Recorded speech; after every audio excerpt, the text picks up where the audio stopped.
सवेरे से एक पैसे की भी कमाई नहीं हुई है चाचा जी। अगर आज मेरी कमाई नहीं हुई तो मेरे माता पिता मुझे बहुत मारेंगे। वो मुझे घर में आने नहीं देंगे। बिटिया, एक बात बता, तेरे माता पिता तुझ पर इतना जुल्म क्यों करते हैं? जबकि माता पिता के लिए तो उनकी संतान उनकी जान होती है। फिर तेरे माता पिता का तेरे प्रति ऐसा जुल्म क्यों है? क्या वजह है इसके पीछे?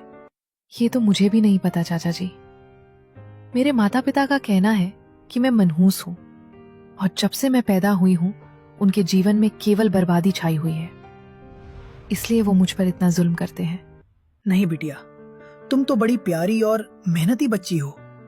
चिंता मत करो, भगवान जी है ना, वो तुम्हारे जीवन से ये परेशानी जल्द ही दूर कर देंगे।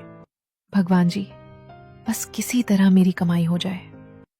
जानवी वहीं खड़ी ग्राहकों के आने की राह देखती है, पर उसके पास कोई ग्राहक नहीं आ रहे थे। तभी हरिया के पास एक ग्राहक आता है। काका जी, 2 किलो टमाटर दीजिए। ये देखकर जानवी दुखी हो जाती है, क्योंकि जानवी के पास हरिया से अच्छे टमाटर थे। हरिया के पास के टमाटर थोड़े हरे और कच्चे थे। मेरे पास तो अच्छी कमाई हो गई है। एक काम करता हूँ, इस ग्राहक को जानवी बिटिया के पास भेज देता हूँ। इस बेचारी की कुछ तो कमाई हो जाए। काका जी, दीजिए ना टमाटर। सुनो बेटा, मैंने ये टमाटर किसी और को बेच दिए हैं। तुम इस जानवी बिटिया के पास से टमाटर खरीद लो ना। इसके पास मुझसे भी अच्छे लाल टमाटर हैं। ये सुनकर जानवी की आंखों में आंसू आ जाते हैं। तभी वो आदमी 40 रुपए किलो दाम से जानवी के पास से 2 किलो टमाटर खरीदकर वहां से चला जाता है।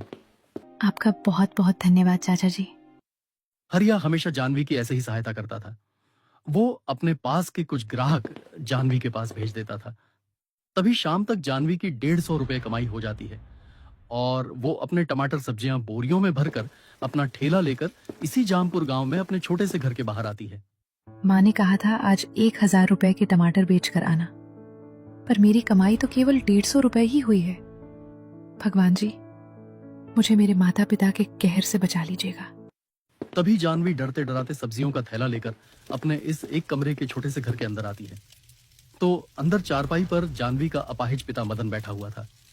मदन एक पैर से अपाहिज था और सामने जानवी की माँ शांति मिट्टी के चूल्हे पर खाना बना रही थी। तभी जानवी सब्जियों की बोरी एक कोने में रख देती है। ओए मनहूस कहीं की, चल आज की कमाई के पैसे निकाल। तभी जानवी डरते हुए अपने पिता को 150 रुपए देती है। ये क्या मनहूस कहीं की, आज इतनी कम कमाई कैसे हुई? मैंने तुझे कहा था ना कि आज 1000 रुपए की कमाई करके आना, फिर आज इतनी कम कमाई कैसे हुई? बाबा, मैंने बहुत कोशिश की थी ज्यादा टमाटर बेचने की, पर मेरे पास कोई ग्राहक ही नहीं आ रहे थे। तभी शांति जानवी के पास आती है और उसे जोर से एक चाटा मार देती है। आह, मनहूस कहीं की, पता नहीं कहां से तुझ जैसी मनहूस हमारे जीवन में आ गई। जब से तू पैदा हुई है हमारे जीवन में केवल मनहूसियत ही छाई हुई है। अच्छा होता अगर हमें दीपक की तरह तेरी जगह एक बेटा ही हो जाता। कम से कम वो आज दीपक की तरह हमारा सहारा तो बनता। मुझे माफ कर दीजिए माँ। मैंने सच में कोशिश की थी आज टमाटर बेचने की, पर मेरे पास सच में ग्राहक नहीं आ रहे थे।